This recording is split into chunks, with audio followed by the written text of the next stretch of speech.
mwaka wetu kama kanisa ni wa kufanya nini? Wa kutoka kwenye kila eneo ambalo adui amekushikilia. Kwa hiyo tunaendelea na semina hii. Leo itakuwa maana yake sasa ni siku ya 3, na nafikiri itakuwa ni siku yetu ya mwisho, kwa sababu kesho tutakuwa na semina. Badala yake tutakutana usiku kwenye maombi yetu ya kutoka kwenye utumwa wa shetani.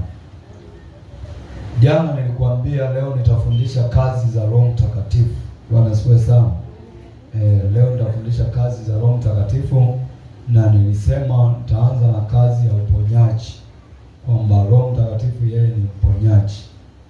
Kwa ninapofundisha kazi za Roho Mtakatifu, moja ya kazi zake yeye anaponya magonjwa. Bwana asifiwe sana. Yeye anaponya magonjwa. Kwa hiyo nikasema mwishoni pale nitafanya maombezi kwa uponyaji wa kila aina, sio magonjwa tu. Anaponya magonjwa, anaponya kazi zilizoharibika, mahusiano yaliyoharibika, amani iliyopotea, furaha iliyopotea. Yeye kwa ujumla ni mponyaji. Kwa hiyo nitafundisha leo kazi za Roho Mtakatifu, alafu tutaangalia baadhi ya hizo kazi. Lakini nilisema tutasimama sana na kazi ya uponyaji. Kwanza tutaangalia kwamba kweli Roho Mtakatifu anafanya kazi kama tulivyoangalia Roho Mtakatifu ni Mungu. Tukaangalia kwa maandiko ya kutosha. Bwana asifiwe sana. Tukapata kujua kwamba yeye kweli ni nani? Ni Mungu kwa maandiko mengi. Tuliangalia Mwanzo 1:1-2 pale. Tukaangalia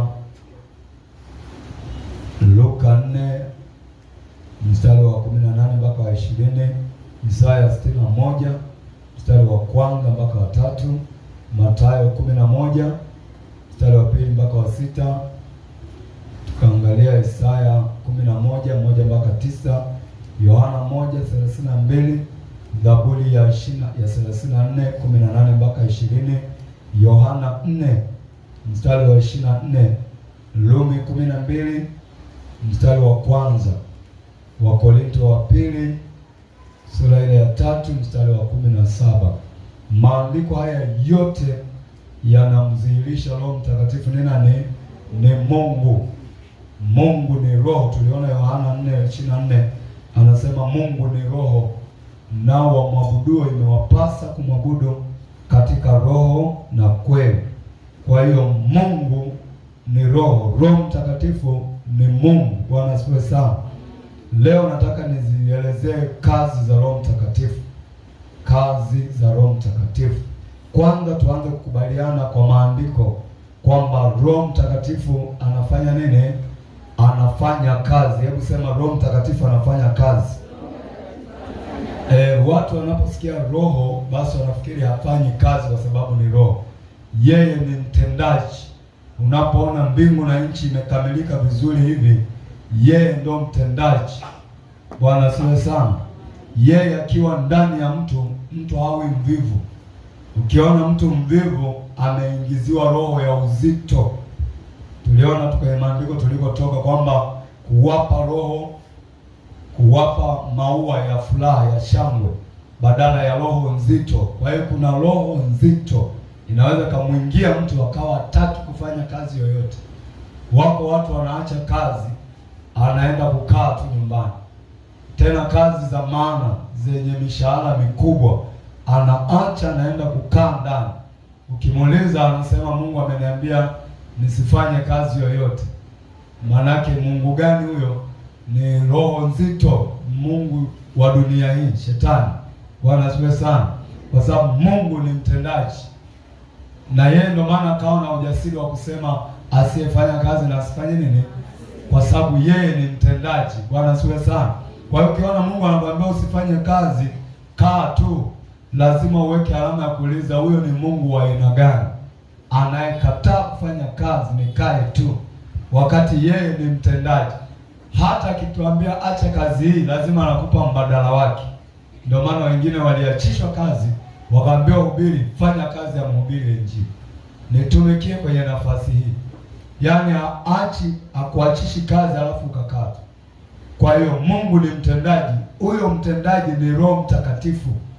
Sifa ya Roho Mtakatifu, yeye ni mtendaji, anafanya kazi.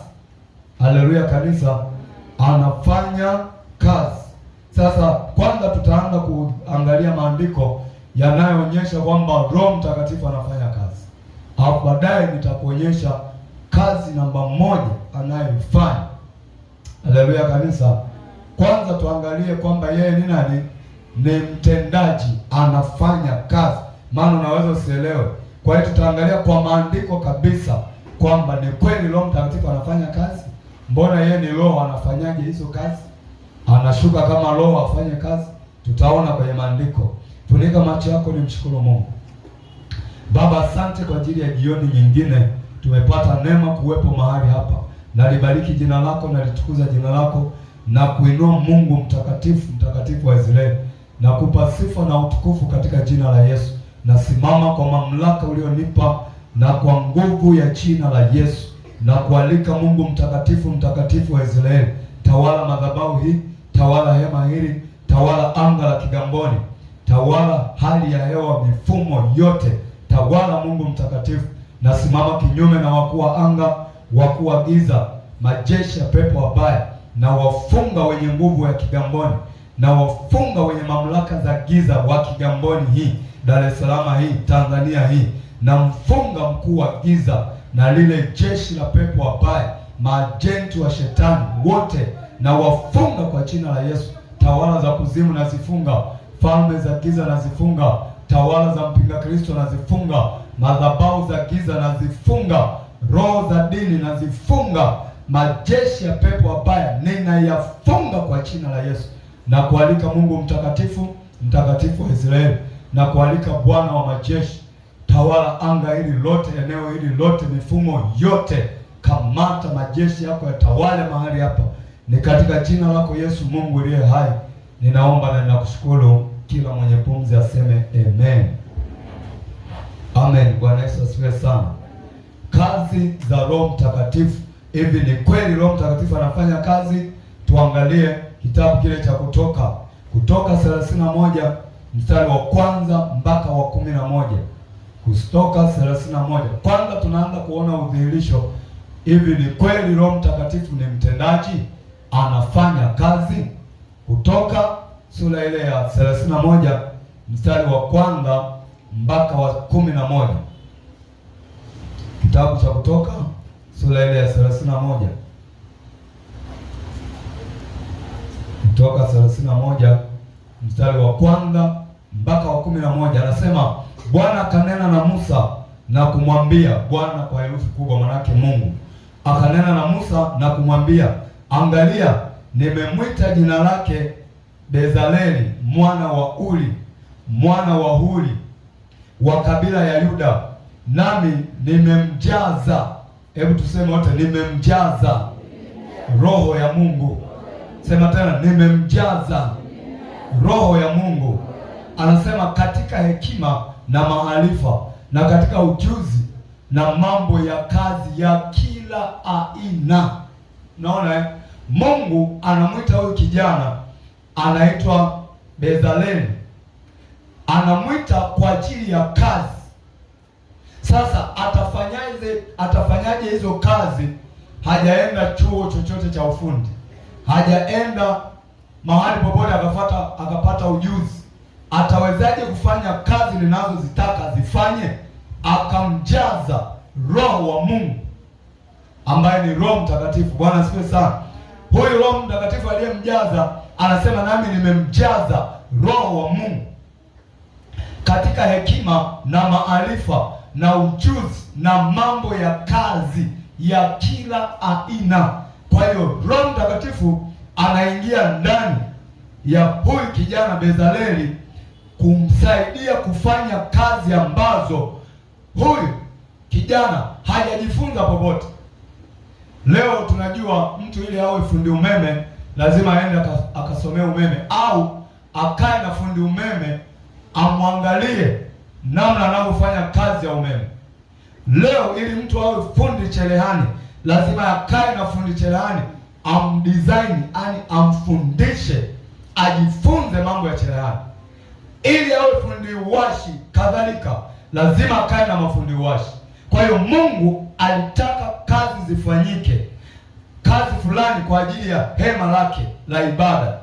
Anamwambia Musa, nimemwita kijana Bezaleli mwana wa Uri mwana wa Huri wa kabila la Yuda. Kama leo tungesema mwana wa Esau au mwana wa Samueli, wa kabila la Wangoni. Wanaweza sema sana, nimejaza ndani yake roho ya ujuzi na maarifa na kazi za kila aina. Manake huyo Roho Mtakatifu anakuja ndani ya huyu kijana Bezaleli kufanya kazi za ujuzi, za maarifa za kila aina. Manake Roho Mtakatifu tunakubaliana ni mtendaji. Bwana asifiwe sana. Kwa mujibu wa Kutoka 31, Roho Mtakatifu ni mtendaji. Ukisoma mpaka mstari ule wa 11 utaona amezitaja hizo kazi hapo, kazi mbalimbali ambazo huyu kijana anapaswa azitende, lakini si kwa akili zake, ni Roho Mtakatifu atamwongoza kuzifanya. Kama vile mganga wa shetani, unaona anachanganya uvumba kwa akili na maongozi ya kipepo. Kama vile mchawi, unaona anakaa kwenye jani la mgomba au kwenye jani la karanga, kwenye kile kibango cha karanga au kwenye ungo, anapaa si kwa akili zake. Kuna nguvu ya kishetani inamwinua, inampaisha. Sasa Mungu anapokaa ndani ya mtu, anamtumia huyo mtu kufanya kazi ambazo Mungu mwenyewe anazifanya ndani ya huyo mtu. Huyu kijana alifanya mambo makubwa sana, lakini miaka hiyo, wakati huo, hapakuwa na chuo, hapakuwa na elimu ya ufundi. Unaweza kusema nitaenda chuo cha VETA nikajifunze ufundi fulani. Hapakuwa na hayo mambo. Lakini kumbe asili ya ujuzi uko ndani ya Roho Mtakatifu. Bwana asifiwe sana. Asili ya maarifa, mambo ya ujuzi, mambo ya kazi ya kila aina, kazi yoyote ya kila aina, ili uifanye kwa uweledi, unamhitaji Roho Mtakatifu. Bwana Yesu asifiwe sana. Anasema nami nimemjaza Roho ya Mungu katika hekima na maarifa na ujuzi wa mambo ya kazi ya kila aina. Ili utengeneze chapati nzuri, unamhitaji Roho Mtakatifu. Ili upike chakula kizuri, unamhitaji Roho Mtakatifu. Ndio maana mwingine akipika chakula ni kama alifumba macho wakati anapika.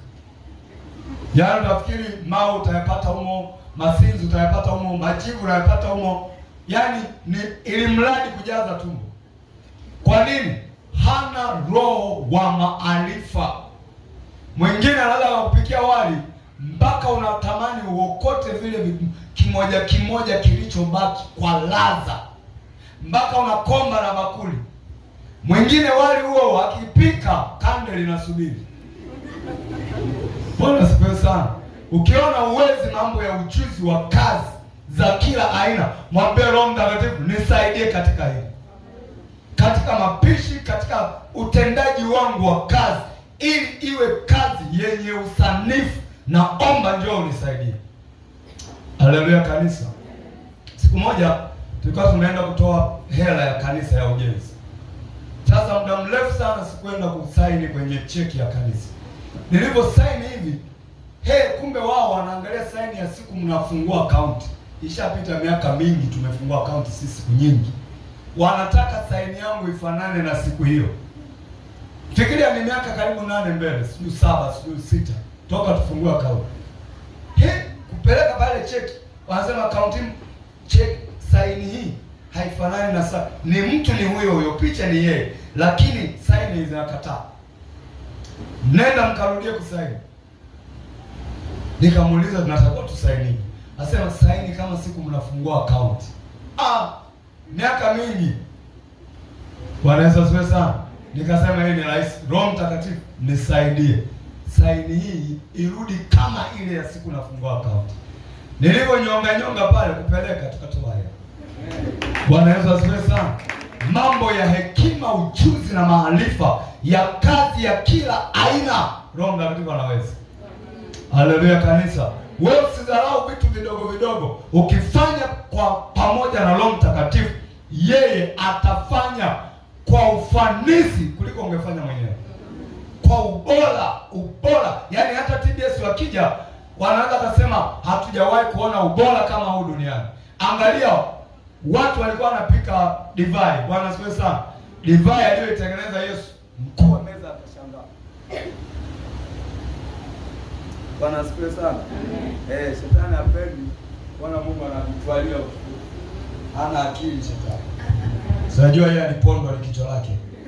Limekaa kama sinia hivi. Kwa hiyo hazimtoshi siku zote. Hapendi kuona Roho Mtakatifu anasifiwa. Linataka lisifiwe lenyewe. Tutamsifia kwa ubaya. Yeye ni baba wa ubaya, mwizi. Yaani mwizi stadi. Unajua shetani anaanza kukuibia huku unatembea na usijue zimechomoka saa ngapi. Si anataka sifa? Ngoja nimpe sifa zake. Yeye anaiba huku unatembea mchana kwa huku. Hujawahi kuona umepanda gari unashuka nauli wamechukua. Bako unashangaa saa ngapi? Yeye kwa kuiba yuko vizuri. Kwa mambo haya ninayosimulia hapa huwezi hata kidogo. Haleluya kanisa. Hebu sema Roho Mtakatifu, wewe ni mtendaji. Unafanya kazi hata sasa. Kwa andiko hili. Hapo sasa niko mwenyewe. Kwa andiko hili niko mwenyewe na huendelea na mahubiri, sitaki nyinyi mfuate. Tunakubaliana kwamba Roho Mtakatifu ni nani? Ni mtendaji wa kazi. Haleluya kanisa, ni mtendaji wa kazi. Anasema nami nimemjaza Roho ya Mungu. Kwa hiyo Mungu anafanyaje kazi? Roho Mtakatifu anafanyaje kazi? Anaingia ndani ya mtu. Bwana asifiwe sana. Hapa ameingia kwa huyu kijana anaitwa Bezaleli, mwana wa Uri, mwana wa Huri. Ameingia ndani ya huyu kijana. Alafu kijana anajikuta ana design vitu ambavyo watu wengine wanashangaa, umefanyaje? Hapa umewezaje? Hii umeundaje? Amepata wapi maarifa haya? Hata Yesu aliuliza hilo swali, si ndio? Amepata wapi hekima hii kubwa? Kwa nini walishangaa? Mambo anayoyafanya Yesu walimu wao wa sheria hawakuwahi kuyafanya. Mafarisayo na Masadukayo hawakuwahi kuyafanya. Wakaulizana, huyu sio mwana wa Yosefu na Mariamu? Amepata wapi hekima kubwa hii? Kwa nini walishangaa? Ndani ya Yesu kulikuwa na nani? Na Roho Mtakatifu. Alimsimamia na kumwongoza na kumsaidia kwa mambo yote ambayo Yesu aliyafanya. Haleluya kanisa. Hapa tunaona yeye ni mtendaji. Twende tuangalie andiko lingine. Bado nakuonyesha udhihirisho kwamba Roho Mtakatifu anatenda kazi. Bwana asifiwe sana. Kitabu hicho cha Kutoka sura ile ya 35. Ndio maana moja ya ishara mimi kukuamini wewe una Roho wa Mungu, nitakuona katika matendo, mchapaji wa kazi mbalimbali. Yaani hata kwenye mambo ya huduma, Roho Mtakatifu akiwa ndani yako, uwezo kawa boss. Bwana asifiwe sana. Ukiona mimi nikija hapa, nikikuta kanisa chafu, nachukua fagio naanza kufagia. Sio nachukua vitu, yani hivyo, na Yusufu hivyo. Na mtu yani Roho akiwa ndani, hakuna ubosi. Siwezi kusema mimi mchungaji nasubiri shemasi. Wewe kwanza. Haleluya kanisa. Wewe unakuwa mfano. Ukikuta wamefanya sawa, ukikuta hawajafanya, wewe unafanya. Utafanya. Kwa nini? Ndio tabia ya Roho Mtakatifu. Lakini kuna mtu hii sio kazi yangu. Hii sio kazi yangu. Huyo ni pepo liko kule ndani. Pepo ndo mwizi, mvivu, hataki kufanya kazi. Lakini Yesu ni mtendaji. Hii ni tabia ya baba yake. Hii ni tabia ya nani? Ya Roho Mtakatifu. Kutoka 35. Tuanze mstari wa 30 mpaka 35. Kutoka 35. Naenda tu mbele kidogo hapo. Kutoka 35 anzia mstari ule wa 30. Kutoka 35 mstari wa 30. Wao unaona wamama wanakaa vibarazani umbea kwa sababu wamempoteza Roho Mtakatifu, shetani kawapa kazi. Jana nilikuambia, si ndio? Kwamba mamalisha au mtu yote akipita kwenye site watu wanajenga pale, anakuta kuna vipande vya mbao vimeanguka. Anashika kipande anamuuliza fundi, kina kazi hiki? Fundi akamwambia sina kazi nacho, anakitia wapi? Kapuni. Kwa hiyo shetani alipoona watu wamekataa kufanya kazi za Mungu, wamekataa kumtumikia Mungu, wamekaa vibarazani kufanya umbea. Shetani akaja akawakamata, akamuuliza Mungu, huyu una kazi naye? Kamweka kapuni. Kampa kazi ya umbea. Huyu una kazi naye? Kamweka kapuni. Kampa kazi ya uongo. Hivyo kawatia shughuli. Kwa nini? Kwa sababu walikataa kufanya kazi ambazo Mungu alitaka wafanye. Kutoka 35 tuanzie pale 30. Anasema kisha Musa akawaambia wana wa Israeli, angalia, Bwana amemwita kwa jina lake Bezaleli mwana wa Huri. Alafu Huri, majina yanafanana lakini tofauti kidogo. Huyu anaanza na U, yule anaanza na H. Uri na Huri, mwana wa Huri, mwana wa kabila ya Yuda, naye amemjaza roho ya Mungu. Huyo ni Roho Mtakatifu. Roho ya Mungu katika hekima na akili na ujuzi wa kazi za ustadi kila aina. Anasema na kuvumbua kazi za uelevu, kudesign vitu ambavyo bado dunia haijui, bado duniani havijawahi kutokea, hakuna mtu amewahi kukiona. Yeye anavumbua. Bwana asifiwe sana. Ndio maana leo unaona tuna ndege, tuna magari, tuna meli, tuna sahani, tuna vitu mbalimbali. Roho wa Mungu alikaa ndani ya watu, akawapa ufahamu. Vumbua kisu, vumbua meli, vumbua ndege liruke angani huko, vumbua kiti, vumbua sofa, vumbua kutengeneza godoro. Wewe usifikiri hivyo vitu, akili ya mwanadamu. Ni Mungu mwenyewe aliingia ndani ya watu, akawafanya wachue kwamba nikifanya hili na hili na hili napata godoro, nikichuma majani haya nikafanya hivi na hivi napata chai. Akili ya Mungu ndani ya watu. Angalia, anamwambia ujuzi na kazi za ustadi kila aina, na kuvumbua kazi za uelevu, na kufanya kazi za dhahabu na za fedha. Kumbe hata fedha aliyevumbua ni nani? Roho Mtakatifu. Ndio maana ya lile andiko, fedha na dhahabu ni mali ya nani? Ya Mungu mwenyewe. Shetani hana hela. Wamelaaniwa wanaojua hela ipo kwa shetani, wana laana ya milele. Fedha na dhahabu ni mali ya nani? Hapa anasema kuvumbua kazi za uelevu na kufanya kazi za dhahabu na za fedha na za shaba.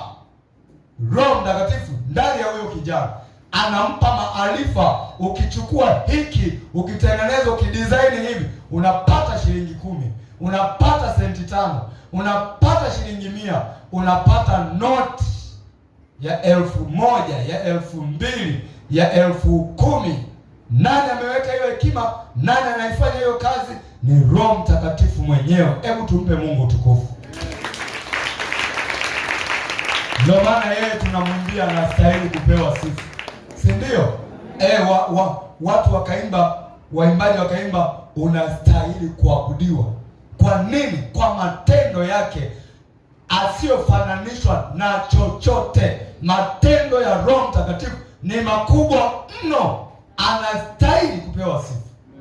Sio tumpe sifa shetani. Amefanya nini? Hana uwezo wa kuumba hata unywele, ila ametajwa kwenye Yohana 10:10 ni mwizi. Kazi yake ni kuua, kuchinja na kufanya nini? Yeye ni wa kuharibu. Mwenzake anatengeneza, yeye anakuja kuharibu. Ndio maana unakuta Mungu amekutengeneza mwili wako safi, yeye anakuja anatia magonjwa kwenye maini. Naambia hili limeoza, hili limefeli. Mungu amekudesign vizuri, moyo wako kauweka vizuri, mapigo ya moyo kayaseti vizuri, yeye anakuja anapanua ule moyo. Yaani ni kuharibu. Naomba moyo wako umepanuka. Mungu amekuumba tumbo lako safi, yeye anakuja analitoboa na vidonda vya tumbo. Hizo ndo kazi anazozijua shetani. Lakini angalia, anasema kuvumbua kazi za uelevu. Za uelevu maana za kutumia akili ya kimungu, akili ya ziada. Unajua kuna akili tumepewa wote, binadamu wote tumepewa akili, lakini kuna akili ya ziada ambayo ni Mungu pamoja na mwanadamu wanavumbua vitu ambavyo kibinadamu huwezi kujua. Kiakili hii ya kawaida huwezi kufanya. Bwana Yesu asifiwe sana. Wewe unaona tu tunatumia fedha, tunafikiri kwamba kuna lisomi fulani lilibuni. Ni Mungu mwenyewe alianzisha hayo. Bwana asifiwe sana. Anasema na kukata vito vya kutilia na kuchora miti, atumike katika kazi za uelevu kila aina, naye amemtilia moyoni mwake, ili apate kufundisha yeye na Oruhabu mwana wa Aisamaki wa kabila ya Dani. Amewajaza watu hao akili za moyoni, ili wamtumikie katika kazi za kila aina, na mwenye kuchora mawe na kazi za uelevu na ya mwenye kutia taraza. Unaona hizi tarazo leo tunaona ndo za kisasa. Siku nyingi Mungu alimpa akili, aliwapa akili hao vijana wawili, wakajua kwamba tukichukua mawe fulani tukayafanya hivi na hivi na hivi tunapata tarazo, tailizi. Unaona tailizi ya kisasa.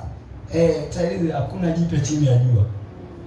Mwambie mwenzako hakuna jipya chini ya jua. Jipya ni kumcha Mungu tu. Hakuna jipya. Tailizi hizi ambazo sisi tuliofikiriwa na maisha ya dunia ndo zinakuja saa hizi. Unaweka kwenye nyumba, unakatana kumwabudu Mungu. Sasa nyumba yangu ina tailizi, na shida gani? Nimeweka tailizi mpaka chooni. Mjinga mkubwa. Zilianza miaka mingi sana. Mungu mwenyewe ndo aliyezianzisha. Ndio tailizi anakuwa jeuri, hata kusali hataki. Ndio maana mimi namwambia Mungu, hata ninunue ndege bado nitanyenyekea chini ya mkono wako ulio hodari. Kwa sababu hakuna jipya. Vilikuwepo, vitakuwepo, vipo. Sasa kama tailizi tu inakupa jeuri hata kusali usali. Na mwingine hata tailizi aweke tu sakafu. Huu udongo ambao wanachanganya na majivu, akiweka tu kwenye nyumba. Na shida gani? Waache ukasali hapo. Na shida gani? Na shida gani? Ni ujinga. Ni ujinga. Wanasikia sana. Mche Mungu. Kwa nini? Kwa sababu vyote vinatoka kwake. Yeye mwenye vyote. Huyu ndio wa kumcha. Hakuna jipya chini ya jua. Jipya lililobaki chini ya jua ni kumwabudu Mungu tu. Haleluya kanisa. Kwa sababu nitatoa hesabu. Anasema amewajaza watu hao akili za moyoni, ili wamtumikie katika kazi za kila aina, mwenye kuchora mawe na kazi za uelevu na mwenye kutia taraza katika nyuzi za rangi ya samawi na rangi ya zambarau na nyekundu na kitani nzuri, na mwenye kufuma nguo za hao wafanyao kazi yote, na ya wenye kuvumbua kazi za uelevu. Kwa hiyo Mungu Roho Mtakatifu anaingia ndani ya vijana hao wawili, anawapa ufahamu wa kufundisha wengine. Haleluya kanisa. Pale juu tumesoma wafundishe wengine, lakini wafundishe tu, anasema wavumbue vitu ambavyo bado dunia haijui. Ndio wakavumbua mambo ya rangi. Leo unaona kuna rangi, unasema mimi napenda rangi ya pinki. Mungu Roho Mtakatifu alianzisha hiyo pinki. Sasa cha ajabu, napenda pinki, Mungu mpende. Mimi napenda rangi ya kijani, unapenda rangi ya kijani, mwenye rangi umpende. Mimi kwa kweli rangi white, yani white, nyumba yangu nataka nipake white, mwenye white yake umpende. Naona wanadamu tuliposhindwa. Tunapenda vya Mungu, mwenye vitu hatumtaki. Rangi zote unazoziona leo zinatamba dunia hii, yeye Roho Mtakatifu ndo mtendaji, ndo mbunifu, ndo aliyezidesign. Alifanyaje? Aliingia ndani ya vijana wawili, akawapa ufahamu, akawapa hekima, wawafundishe na watu wengine. Ndio tumefundishana vizazi mpaka leo. Hata hiyo karama ya kufundisha ya ualimu bado ni Roho Mtakatifu mwenyewe. Bila Roho Mtakatifu huwezi kufundisha. Utasimama utafundisha ya kwako. Akiwa ndani ndio unaona unaachilia vitu watoto wanakuelewa. Unaachilia vitu watu wanakuelewa. Unatoa vitu watu wanakuelewa. Kwa nini? Ndio mwalimu wa kwanza. Kama kuna mwalimu wa kwanza ni nani? Ni Mungu Roho Mtakatifu. Haleluya kanisa. Bado maandiko yanatuonyesha kwamba Roho Mtakatifu anafanya nini? Anafanya kazi. Hebu sema Roho Mtakatifu anafanya kazi. Hapa bado sijaanza kufundisha kazi zake. Najaribu kukuonyesha kwamba yeye anafanya kazi. Kama jana na juzi nilikuwa nakuonyesha kwamba Roho Mtakatifu ni nani? Ni Mungu. Kwa hiyo unapomtaja usifikiri kuna Mungu kakaa pale, mwana amekaa hapa, au kuna Roho Mtakatifu amekaa pale. Yeye ni mmoja. Yeye ni Mungu ndani ya yote.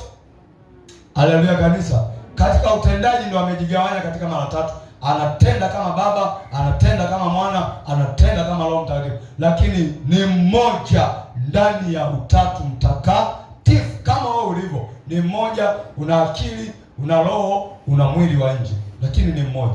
Hatusemi hawa ni watatu. Ni wewe mmoja. Unapatikana katika sehemu kuu tatu. Una nafsi, mwili na roho. Nafsi ni akili. Hiyo ndio inayokataa kumwabudu Mungu, kumtumikia Mungu, akili. Lakini roho iko lazima kufanya mapenzi ya Mungu. Kwa nini? Najua nikimaliza hii kazi hapa duniani nitarudi kwake. Mwili na wenyewe hautaki kumwabudu Mungu. Kwa nini? Wenyewe unajua nikimaliza kazi narudi kuoza. Ndio maana unaona ukifanya kazi jasho lako linanuka. Sasa mbona nanuka? Wewe ni wa kuoza. Hebu sema wewe ni wa kuoza. Kila mwanadamu, wewe jione leo mlembo, jione leo handsome boy, wewe ni wa kuoza. Ila roho yako sio ya kuoza, inaishi milele. Bwana asifiwe sana. Ndio maana mtu hataki mwili hautaki. Biblia inasema, Paulo anasema, Yesu mwenyewe anasema roho iko lazi, lakini mwili ni dhaifu. Mwili hautaki kwa sababu hauna safari. Ukimaliza kukutunza wewe hapa duniani, unaenda mavumbini, unaozea pale. Akili na yeye inaozea pale. Roho yako inaondoka, inaenda ilikotoka. Ilitoka kwa Baba, inaenda kule kutoa maelezo. Umefanya nini duniani? Wakati wote kila mtu ataulizwa, umeishi duniani miaka mingapi? Mimi niliishi pale Vijibweni, miaka mingapi? Kwa kweli mimi nimepiga 75. Ndio nimekuja huko. Miaka 75 nataka hesabu. Ndio hapo utakata kucha zote zitaisha. Utanyofoa nywele zote zitaisha. Nataka hesabu ya miaka 75 duniani ulikuwa unafanya nini? Kwa kweli. Unalinga sasa kumwabudu Mungu. Subiri. Wewe nimeishi kwa kweli, nimekula chumvi, ameishi miaka mingi atatapwa vingi. Umeishi miaka kidogo utatakwa hivyo vidogo vya miaka uliyoishi. Haleluya kanisa. Tangu ulipojua kupambanua mema na mabaya. Ndio maana usituone tunakondeana na Mungu. Tunajua kuna siku nitatakwa nitoe hesabu ya miaka niliyokaa Vijibweni. Uliingia pale Vijibweni 2000, sio 2000 na ngapi tuliingia hapo? Sio na 9, sio na 10. Ina 25, si ndio? Niliingia na 10 na zaidi. 13 au 14. 18 ndio niliingia hapo. 2018. Bwana asifiwe sana. Tunataka hesabu ya toka 2018 ndani ya hema la Vijibweni. Namwambia Mungu, niliwahubiria hao, niliwashuhudia hao, niliwaombea hao, nilikesha, nilifunga, nilifanya huduma za upendo, nilijitoa kwa watu. Nilienda magerezani, nilienda mahospitalini kwa wagonjwa, nilienda nyumbani kwa wagonjwa. Na wewe utasema Mungu, nilifagia kanisa. Kwa kweli nilifagia. Mungu, nilisimama kusifu, niliimba pale kwenye kwaya ya Angaza, sauti ya Mungu. Na Mungu sio kumdanganya, yaani kila unachosema kinaletwa. Niliimba, unaona kabisa umesimama unaimba. Katika uweza wa Bwana. Mnaimbaje ule wimbo? Uweza wa Bwana ulikuwa ukitenda kazi. Twende Angaza huo wimbo tuuimbe tena, maana ni wimbo mzuri sana ule, nyewe hamjaudiwa. Angaza tupo hapa. Amen. 1 2 3 twende.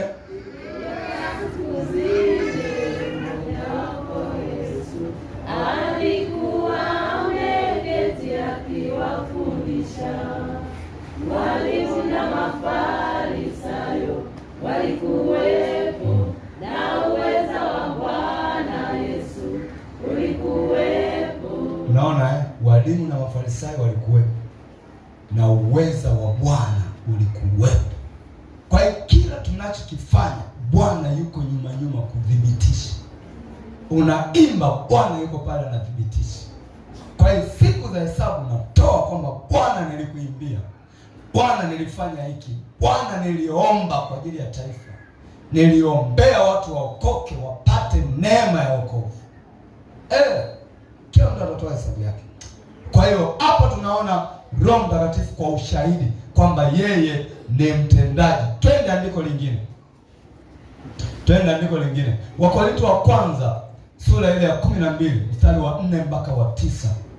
Wakorintho wa kwanza sura ya 12 mstari wa 4 mpaka wa 9. Tumeona maandiko mawili kutoka Agano la Kale yanathibitisha Roho Mtakatifu anafanya kazi. Twende tuone kwenye Agano Jipya. Wakorintho wa kwanza sura ya 12 mstari wa 4 mpaka wa 9. Anasema hivi: basi pana tofauti za karama, bali Roho ni yeye yule. Tena pana tofauti ya huduma, na Bwana ni yeye yule. Kisha pana tofauti ya utendaji kazi, tofauti za kutenda kazi, bali Mungu ni yeye yule atendaye kazi zote katika wote. Tunakubaliana Roho Mtakatifu anafanya kazi Tunakubaliana ni mtendaji, si mtendaji? Anafanya kazi. Kipengele cha leo nimesema nataka nifundishe kazi za Roho Mtakatifu. Haya maandishi matatu yote yanatudhihirisha Roho Mtakatifu anatenda kazi. Anasema akitenda kazi zote katika wote. Anasema lakini kila mmoja hupewa ufunuo wa Roho kwa kufaidiana. Maana mtu mmoja kwa Roho anapewa neno la hekima, na mwingine neno la maarifa apendavyo Roho yeye yule, mwingine imani katika Roho yeye yule, na mwingine kalama za kuponya katika Roho yeye yule. Hapo kwenye kuponya ndo nataka nipaongelee leo. Kumbe uponyaji ni kazi ya nani? Uponyaji ni kazi ya nani? Roho Mtakatifu. Wengi mnasema Mungu niponye, Mungu niponye. Uko sahihi. Anayeponya ni Mungu, Roho Mtakatifu. Wengi tunasema Yesu niponye, Yesu niponye. Upo sahihi. Anayeponya ni Roho wa Kristo ndani yetu. Kwa sababu Roho Mtakatifu, mmoja ya majina yake anaitwa Roho wa Kristo, anaitwa Roho Mtakatifu, anaitwa Roho wa Bwana Mungu. Kwa hiyo hapa kwenye mstari wa 9 anasema mwingine imani katika Roho yeye yule, mwingine karama za kuponya katika Roho yule mmoja. Ukiendelea popote mwingine. Kwa hiyo anagawa kazi mbalimbali, lakini mtendaji wa hizo kazi ni Roho yeye yule. Mimi nataka tumwangalie kwenye uponyaji. Bwana Yesu asifiwe sana. Haleluya kanisa.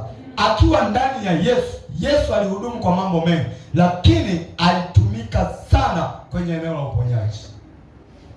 Yesu alifanya kazi nyingi. Alikuwa mwalimu, alikuwa mwinjilisti, alikuwa nabii, alikuwa mchungaji, alikuwa mwalimu, alikuwa mchungaji, alikuwa mwinjilisti, alikuwa nabii, alikuwa mtume. Bwana Yesu asifiwe sana. Lakini Yesu alitumika pia kwenye uponyaji. Alitumika kwenye uponyaji. Na hapo ndio nataka tupaangalie. Bwana Yesu asifiwe sana. Alitumika kwenye uponyaji. Alitumika kwenye uponyaji. Kwa hiyo nataka tupaangalie hapo kwenye uponyaji. Bwana Yesu asifiwe sana. Angalia, wakati Roho Mtakatifu tuliona jana, Yesu alishuhudia yeye mwenyewe kwamba Roho wa Bwana yuko ndani yangu, si ndio? Yuko juu yangu, amenipaka mafuta kuwahubiria maskini habari njema. Lakini anasema kuwafungua waliofungwa, kuwaacha huru waliosetwa, na kutangaza mwaka wa kibali wa Bwana. Tuangalie Roho Mtakatifu akiwa ndani ya Yesu, kazi aliyoifanya ya uponyaji. Marko 1. Kwa hiyo kazi ya kwanza andika ni uponyaji. Kazi za Roho Mtakatifu, namba 1 ni mponyaji. Namba 1 ni mponyaji. Nimetoa yale maandiko matatu, nilikuwa nataka uone kama Roho Mtakatifu anafanya kazi. Maana wengi leo wanavamiwa na maroho machafu, yanawazuia kufanya kazi, yanawakataza kufanya chochote. Nimekutana na wachungaji wengi anasema Roho Mtakatifu ananiambia sifanye chochote. Haya, amekupa nini cha kufanya? Si kweli. Akikwambia acha hiki, lazima atakupa mbadala wake. Bwana asifiwe sana. Acha walimu, fanya kazi yako. Acha hiki, fanya hiki. Yeye aweze kuambia waache afu kae tu. Roho Mtakatifu ni mtendaji. Tunamjua mmoja tena alikuwa anashinda kule Madongo na ego. Anasema Mungu amemwambia asifanye chochote. Anashinda Madongo kule. Mshona akawa kama kicha. Huyo Mungu gani? Yeye mtendaji afu akwambia usifanye kazi. Si kweli. Bwana asifiwe sana. Aweza kawa yeye mtendaji afu akukataze kufanya kazi. Umeshaandika moja ya kazi ya Roho Mtakatifu ni mponyaji. Ni mponyaji. Hapa anasema mwingine imani katika roho yeye yule. Mwingine kalama za kuponya katika roho yeye yule. Sema Bwana Yesu, Roho wako Mtakatifu aliponya leo katika eneo lolote, liwe la uchumi, la biashara, la ndoa, la kazi au afya yangu, aniponye kwa kalama ya uponyaji katika jina la Yesu. Twende tuone akiwa ndani ya Yesu, Roho Mtakatifu alimtumia kwenye kalama hiyo ya uponyaji. Marko 1:21 mpaka 42 pale. Tayari Roho Mtakatifu ameingia ndani ya Yesu. Kule tumeona aliingia kwa wale vijana wawili. Yezebeli, majina yao magumu tumeyasoma, lakini mwana wa Huri aliingia kwa wale vijana akawatumia kwa mambo mazuri sana. Kadhalika akaingia ndani ya Yesu. Alipoingia ndani ya Yesu, akamtumia Yesu kuponya magonjwa ya kila aina. Akiwa ndani ya Yesu, Roho Mtakatifu anamtumia Yesu kuponya magonjwa ya kila aina. Marko 1 tuanzie 21 pale mpaka 42. Marko 1:21 mpaka 42. Kitabu cha Marko sura ya kwanza kabisa, anzia mstari wa 21 mpaka 42. Anasema wakashika njia mpaka Kapernaum, na mara siku ya Sabato akaingia katika sinagogi akafundisha. Wakashangaa mno kwa mafundisho yake, kwa maana alikuwa akifundisha kama mtu mwenye amri, wala si kama waandishi. Kwa nini anafundisha kama mtu mwenye amri? Roho Mtakatifu ana mamlaka yote, ana uweza wote, hawezi kufundisha kinyonge. Anasema na mara palikuwapo ndani ya sinagogi lao mtu mwenye pepo mchafu, akapaza sauti akasema, tuna nini nawe Yesu wa Nazareti? Je, umekuja kutuangamiza? Ndio maana anafundisha kwa mamlaka, na nyinyi ni mashahidi. Mara nyingi mimi nikihubiri pepo zinalipuka zenyewe. Bwana asifiwe sana.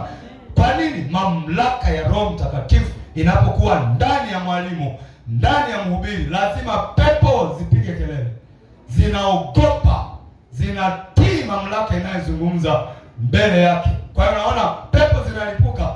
Ilikuwa hivyo tangu wakati wa Yesu. Kwa nini? Roho Mtakatifu alikuwa ndani ya Yesu, aliongea kwa mamlaka. Nyinyi mnajua Yesu alipoondoka alisema mamlaka yote nimepewa mimi. Mamlaka ile ametupa watumishi wake, wanafunzi wake, tunayemwamini yeye. Bwana Yesu asifiwe sana. Anasema nimewapa amri ya kukanyaga nyoka na nge. Nimewapa mamlaka. Nimewapa mamlaka. Kwa hiyo tuna mamlaka kwa sababu ya Roho Mtakatifu anayekaa ndani yetu. Anasema akisema, tuna nini wewe nawe Yesu wa Nazareti? Je, umekuja kutuangamiza? Kumbe Yesu ana mamlaka ya kumwangamiza hata shetani. Roho Mtakatifu ana hiyo mamlaka. Ana mamlaka ya kuangamiza vibwengu, manajimu, wasoma nyota, maroho ya utambuzi hayo, wabashiri, wafuga majini na majini yao. Ana hiyo mamlaka. Anasema na kutambua unani, umtakatifu wa Mungu. Macho ya nyama yanamwona Yesu, lakini lile pepo likimwangalia ndani linamwona Roho Mtakatifu ndani ya Yesu. Anasema wewe ni mtakatifu wa Mungu, Roho Mtakatifu.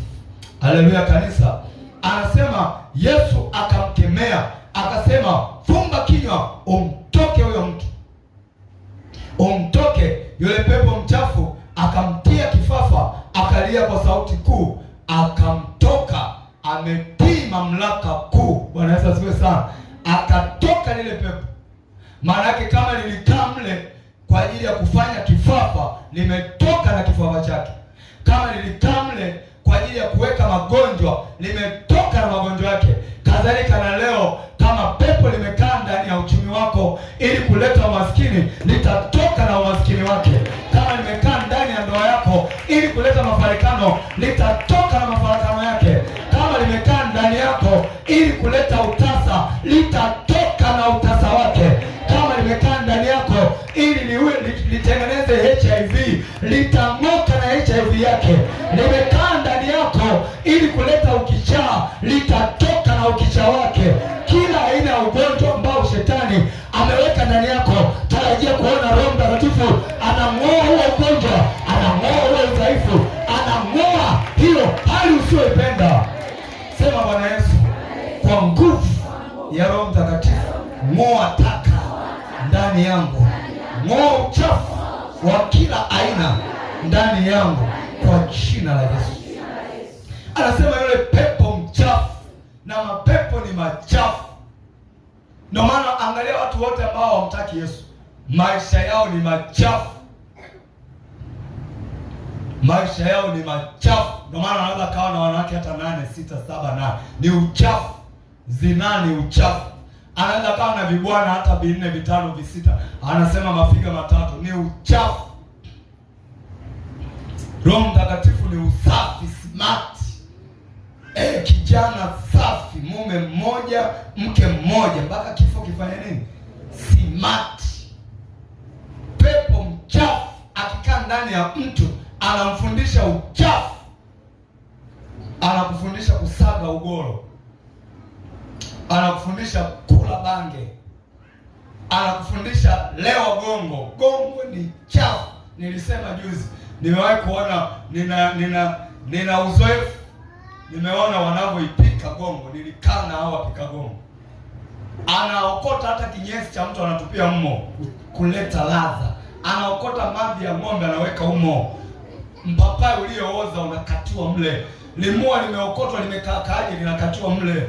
Sijui umeokota njiani mkono mzoga wa kunguru unakatia mle. Subiri sana. Subiri siku akinywa, ndio maana nawagonga mifupa.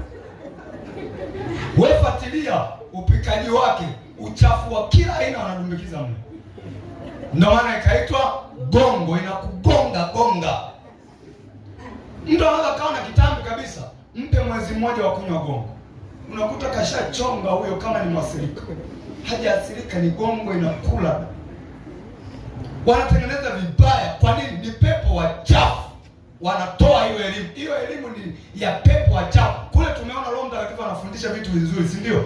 Kutengeneza samawi, fedha, dhahabu. Shetani tengeneza hivyo vitu hawezi. Wape watu maarifa watengeneze fedha, dhahabu. Hana hayo maarifa. Maarifa yake ndio haya, okota maji weka kwenye gongo. Okota kunguru mzoga wake weka mle. Subiri kiiva. Ndio maana inakula mwili gongo. Yale ndio maarifa ya shetani. Ndio alipoishia hapo. Alafu wewe tunamsujudia. Unamwambia niangalie mambo yangu. Huyu mjuzi wa gongo angalie mambo yangu mimi. Yaani Mungu shetani mimi nifanye haya, ageuze hichi kichwa chini juu. Mimi niende kwa huyu mchafu nimwambie angalia mambo yangu. Hivi wale watu wanaoenda kwa waganga kuangalia mambo yao wako sawa wale? Au ndio ile tatizo nilisema jana? Wana nini ile? Afya ya akili. Hata afya ya akili ni kama kabuga fulani kazuri. Yaani shetani bwana anawaharibu watu ufahamu, hapo anawapa na lugha nzuri, muite afya ya akili. Afya ya akili ule ni upumbavu uliopitiliza. Huyu mchafu namwambia tengeneze, niangalizie maisha yangu. Angalia nyota yangu. Hizi tunaenda kusafisha nyota. Huyu mwenyewe kashindwa kujisafisha. Akusafishe wewe. Kama kweli yeye ana uwezo wa kusafisha nyota, mbona yeye kwake amemshinda? Hivi mimi na uwezo wa kutengenezea nguo nzuri wewe, eti ya kwangu kutengeneza siwezi. Iko sawa? Lazima kwanza mimi mwenyewe Hizo ndio akili za shetani. Anasema yule pepo mchafu akamtia kifafa, akalia kwa sauti kuu, akamtoka. Wakashangaa wote, hata wakaulizana wakasema, ni nini hii? Je, ni elimu mpya? Maana kwa uweza, ndio ule wimbo angaza. Kama hamjui ule wimbo uko humo, uweza ni Roho Mtakatifu. Bwana sifiwe sana. Au wakasema kwa uweza awaamuru hata pepo wachafu nao wanamtii. Kwa uweza, Roho Mtakatifu ana uweza. Ndio maana akiwa ndani yetu hatulogwi, hatuwangiwi. Uwezi katika mwili wangu kauchanja. Ninakaa na Roho wa uweza. Nikilala nilishujaa fulani limelala pale. Acha shujaa lipumzike. Hakuna uganga wala uchawi unaokatiza juu ya Yakobo. Hakuna. Tunalindwa kwa uweza. Ni zaidi ya wanaoweka walinzi nje, zaidi ya kuweka suma jaketi nje au polisi nje. Ulinzi ambao unakaa na mtoto wa Mungu ni hatari tupu. Si jeshi hili la dunia hii, ni jeshi hatari. Ni rahisi unajua kusoma kwamba malaika wa Bwana hufanya kituo kwa wamchao. Unaona tu kama neno rahisi. Kile kituo si kituo cha kawaida. Hawaji pale kuleta uzuri, wanakuja kazini. Wakishuka kwa wamchao wako kazini. Wewe kwa sababu hujui, ndio maana una uwezo wa kuamka na kwenda zako. Unapoamka mwambie Mungu asante kwa jeshi lililosimama leo kulitetea. Kwa sababu wanakuja kweli, wanaweka kituo. Hivi fikiria tunapopiga hapa kila siku. Kama si malaika wa Bwana kuweka kituo kwenye nyumba zetu, si angeweza kufanya uchafu wa kila aina. Lakini tunaamka kwa sababu kituo kipo pale. Ni kituo cha jeshi hatari duniani. Hatari. Nikilala ni shujaa amelala. Haleluya kanisa. Bwana Yesu asifiwe sana. Kwa hiyo wakashangaa wote, hata wakaulizana wakisema, ni nini hii? Je, ni elimu mpya? Maana kwa uweza kwa Roho Mtakatifu, kwa nguvu ya Roho Mtakatifu awaamuru hata pepo wachafu nao wanatii. Habari zake zikaenea mara kote katika nchi zote kando ya Galilaya. Na mara walitoka katika sinagogi, walifika nyumbani kwa Simoni. Nimekwambia pointi ya kwanza, Roho Mtakatifu ni nani? Ni mponyaji, si ndio? Ni mponyaji. Angalia, bado Roho Mtakatifu anaendelea kwa uweza. Wakafika nyumbani kwa Simoni na Andrea pamoja na Yakobo na Yohana, naye mkwewe Simoni mamaye mkewe alikuwa kitandani hawezi, homa. Na mara wakamwambia habari zake. Wanamwambia Yesu ambaye ndani yake kuna Roho Mtakatifu. Wakamwambia habari zake, akamkaribia, akamwinua, akamshika mkono. Homa ikafanya nini? Ikamwacha, akamtumikia. Kamshika tu mkono. Haleluya kanisa. Bado Roho Mtakatifu anaendelea kufanya mambo. Kule katoa mtu mwenye pepo la kifafa, kapona kifafa. Kakutana na mama mkwe anaumwa, kakamata mkono, kamwinua, homa imemwacha. Roho Mtakatifu ni mponyaji, si mponyaji? Anasema hata kulipokuwa jioni, hapo ndo sasa balaa. Kulipokuwa jioni na jua limekwisha kuchwa, walikuwa wakimletea wote waliokuwa hawawezi na wenye pepo, na mji wote ulikuwa ukikusanyika mlangoni. Akawaponya wengi waliokuwa na maradhi mbalimbali, akatoa pepo wengi maradhi mbalimbali. Maanake humo weka kansa, weka kisukari, weka UTI, weka malaria sugu, weka kifua kikuu, weka sijui pressure ya kupanda, weka pressure ya kushuka, weka magonjwa yale ya zinaa, weka HIV, weka maradhi mbalimbali. Yote kwa Yesu yaliondoka. Roho Mtakatifu akiwa ndani yetu, hakuna ugonjwa unaoweza kubaki. Sema Roho Mtakatifu, magonjwa yote yataondoka sasa hivi. Yataondoka sasa. Maradhi mbalimbali yataondoka leo kwa jina la Yesu. Ndio. Akasema akawaponya wengi waliokuwa na maradhi mbalimbali. mapepo, yanafuatana na mapepo. Pepo ndio mzalisha magonjwa. Pepo ndio mzalisha magonjwa. Mapepo yakiwa ndani, ndio maana yenyewe yanaitwa pepo la udhaifu. Pepo la udhaifu yenyewe ndio UTI ya kwao, yenyewe ndio magonjwa. Mmoja nilikuwa namwombea, pepo linaniambia nikitoka tu hapo huyu mzima, kwa sababu hii hali mimi ndo nimempa.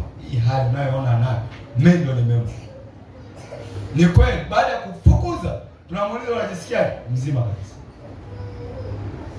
Siku moja wamemleta mama mmoja hapa kwa bajaji, ana siku 2 haongei kwa bajaji, toka pale nje mpaka hapa amebeba mzega kama maiti, weka chini. Tunaomba kimya, tunaomba, lakini ukigusa ile mapigo yako, kama una imani unakata tamaa. Lakini Roho akiwa ndani yako anakwambia endelea kuomba, endelea kuomba, na fukunyua huko ndani, endelea kuomba. Nikaendelea kuomba, naona tu wamo, endelea kuomba. Akaanza hataki, nasema waliomleta walikuwa wanambeba tepe, nguvu iliyokuwa inatumika hapa kumfungua, mpaka wanashangaa na nguvu yote. Baada ya pale, unaomba popote? Hapana. Unajisikiaje? Mwepesi.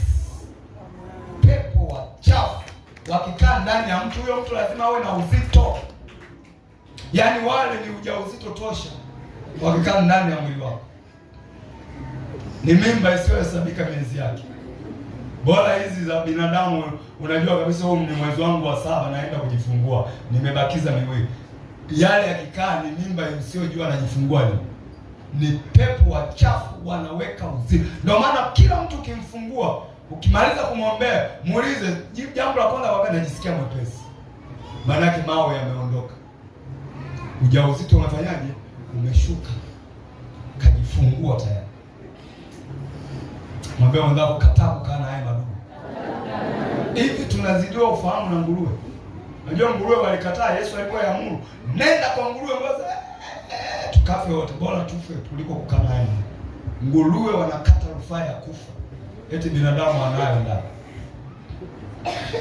Nguruwe wakasema bora tufe maji kuliko kukaa na haya majamaa. Sisi nguruwe tunahesabika ni nguruwe wachafu, lakini hao walioingia hatuwapati hata seruti. Tende tukafe majini. Hasa binadamu hata anayakumbatia, na wengine ndio wameenda mbali, wanasema yako mashetani mazuri na mabaya. Uzuri shetani anaotoa wapi? Shetani uzuri anaotoa wapi? Kama aliyemuumba akamwita pepo mchafu, wewe unamwita mzuri? Huo uzuri, wewe unamjua pepo kuliko aliyemuumba? Mwenye kuyaumba aliyaumba yakiwa mazuri, yalipomtenda Mungu dhambi yakabadilishwa yakawa mapepo machafu. Na anayataja hapa, Yesu kayataja pepo mchafu, wakaponywa na pepo wachafu wakaondoka. Yesu ndo muumbaji, Roho Mtakatifu ndo muumbaji, anayaita haya ni mapepo machafu. Wewe mwenzangu na mimi umezaliwa karne hii ya mwishoni, nasema kuna shetani mzuri na shetani mbaya. Shetani rafiki yake shetani, si ndio? Kila mtu anamtetea shetani na yeye wanaka ukoo fulani. Weza wanaunga ukoo kwa mjomba au kwa binamu, mshangazi. Sasa akamponya wengi waliokuwa na maradhi mbalimbali, akatoa pepo wengi. Pepo na maradhi, yaani kila mahali Yesu alipoponya unaona na pepo alikuwa hapo. Pepo ndio mzalisha maradhi. Yaani nyama haiwezi kaoza bila inzi kuja kutua pale na kunya. Akishakunya inzi pale ndio unawapata wale wadudu wanafanya hivi. Kwa hiyo inzi na wale wanaofanya hivi huwezi kuwapinganisha. Bwana asifiwe sana. Ili kitu kiharibike lazima inzi aje. Akitua pale anaachia wale wadudu, ile mboga inaanza kuoza. Asipokuja inzi akaachia wale wadudu, mboga hiyo iko salama. Kwa hiyo ndio pepo. Pepo likishakuja kwenye mwili wa mtu linakunya. Hebu kataa kunyewa na haya madudu. Likishakunya lenyewe linakunya homa. Halinyi vinyesi kama sisi binadamu. kwa sababu zile ni pepo, hazili chakula hiki cha kawaida. Chakula chao ni damu. Wao wakinya wanakunya malaria, anakunya UTI, anakunya vidonda vya tumbo, anakunya kansa ya shingo ya uzazi, anakunya HIV. Yaani ndo kanya hapo shetani. Lengo kile kinyesi kimtafune, akifa nije nile damu. Hiyo ndo lengo lake. Hebu sema nakataa kunyewa na shetani. Napona leo katika magonjwa yote. Ndio maana Yesu alikuwa anadhihirisha upendo wa Mungu. Yeye alikuwa anawaponya wote. Anajua haya maradhi si baba yangu aliyaweka. Roho Mtakatifu muumbaji anajua sikuumba hivi. Haya maradhi sikuweka wakati naumba. Ndio maana wakamletea wengi. Wote wakapona. Haleluya kanisa. Bwana asifiwe sana. Kule kwetu kulikuwa na kajamaa kamoja, kalikuwa kanaitwa Chicago. Ikifikiria mtu anaitwa Chicago. Hilo jina liko sawa hilo? Yaani kajanja. Kenyewe kalikuwa na dawa ya mkojo. Yaani mtu anaacha kutafuta dawa za maana atibu watu, ana dawa za mkojo. Walikafukuza baadaye kijijini, kakaenda kukaa pembeni. Bwana asifiwe sana. Kanaenda mahali ambapo mtu unajua mambo ya vijijini kule. Ni poli kwa poli. Wao labda katembea mpaka nifike nyumbani na nimebanwa na haja ndogo, ukasimama mahali. Akipaona yule bwana, anakuja kuchota ule udongo. Aenda kunyunyiza dawa zake za mkojo. Wewe kuanzia hapo mkojo hautoki. Mwishoni watu wakaanza kulalamika, "Jamani, naomba mkojo." Mkojo haitoki. Yaani unasikia kabisa mkojo unauma, ukienda hautoki. Sasa wenyewe makongodi yanajuana. Sasa hiyo michezo ya fulani wakamtaja wenyewe. Hii ndio michezo yake. Hii michezo ya fulani. Hii ndio michezo. Mwisho likapulizwa lile tarumbeta. Pale kijijini tukakusanya. Wakasema fulani ndo anayefanya wa vijana wengi sasa hivi wanaumwa mikojo. Fulani. Vijana wamesikia tena hiyo. Kawa na hasira nayo, wanamtafuta. Bwana asifiwe sana. Fikiria, unafikiria kutafuta dawa ya kuumiza binadamu. Unaona hiyo roho? Ni roho gani? Ile inayokunya malaria, inakunya magonjwa. Ndio ilimuingia huyo kijana. Kule tunaona Roho Mtakatifu ameingia ndani ya Elizabeth si yule. Inampa maarifa ya kubuni vitu vya maana kwenye jamii. Wewe unaingiwa na roho inakwambia ushike mkojo mwanadamu, changanya na dawa ya umwe mkojo. Hiyo ndio kazi ya shetani. Bwana asifiwe sana. Kwa hiyo maana Yesu alipokuja, yeye akawa anaponya. Kwa nini? Roho Mtakatifu ndio muumbaji. Anajua sikuweka hii homa, sikuweka hiyo. Kwa hiyo akawa anawaponya wengi, wote waliomwendea. Hata jioni ya leo wote waliokuja mahali hapa, Roho Mtakatifu atakuponya na magonjwa mbalimbali. Kwa sababu yeye ni mponyaji. Anasema akawaponya wengi waliokuwa na maradhi mbalimbali, akatoa pepo wengi, wala hakuwaacha pepo kumnena, kwa sababu walimjua. Hata alfajiri na mapema, mpaka 42. Alfajiri na mapema sana akatoka akaenda zake mahali pasipokuwa na watu, akaomba huko. Simeoni na wenziwe wakamfuata, nao walipomwona wakamwambia, watu wote wanakutafuta. Kwa nini wanamtafuta? Wamegundua ndani ya Yesu kuna nini? Kuna roho wa uzima. Wote wakawa wanamtafuta Yesu. Mwambie mwenzako, mtafute Yesu. Acha kuwatafuta waganga. Acha kuwatafuta mabibi wanaojua madawa hao. Tafute Yesu. Ona hapa watu wote wakafanya nini? Wakawa wanamtafuta. Wameshagundua huyu Bwana ni Bwana wa uzima. Bwana huyu ana uzima. Na yeye amesema kwenye Yohana kule, anasema mimi ndimi uzima. Mimi ndimi uzima. Aniaminiaye mimi hata akifa ataishi. Mimi ndimi uzima. Haleluya kanisa. Acha kutafuta watu wasio na uzima. Acha kufanya mambo ambayo hayana uzima. Anasema wote wakawa wanamtafuta. Kwanza alianza Simoni na wenziwe, wakamtafuta. Nao walipomwona, mwisho Simoni na wenziwe wakamtafuta. Nao walipomwona wakamwambia, watu wote wanakutafuta. Akawaambia, twendeni mahala pengine mpaka vijijini vilivyo karibu, nipate kuhubiri huko nako, maana kwa hiyo nalitokea. Yesu alikuja duniani, yani Roho Mtakatifu alikuja duniani kwa lengo la kuponya. Bwana asifiwe sana. Kwa lengo la kuhubiri. Kazi ya kwanza nimesema kuponya. Ndio maana hapa nawaambia twende na mahala pengine, kwa sababu hiyo na alikuja duniani. Ndio maana kwenye Yohana 10:10 anasema, anaanza, mwizi haji ili aibe, achinje na kuharibu, lakini mimi nalikuja ili wawe na uzima, kisha wawe nao tele. Lengo la Yesu Roho Mtakatifu kuja duniani kuleta uzima, kwa sababu kabla ya Yesu kupatikana, kwanza alishuka Roho Mtakatifu. Bwana asifiwe sana. Alikuja malaika akamwambia Mariamu kwa habari ya mambo yatakayompata. Mariamu akahoji, itawezekanaje haya mambo, maana mimi nimejitunza? Kama kuna wasichana wanataka kujifunza, wanataka role model, mwangalieni Mariamu. Mariamu akakiri kwamba mimi nimejitunza, sijui haya mambo. Na usifikiri kalikuwa kama Mariamu, ni binti anayejielewa.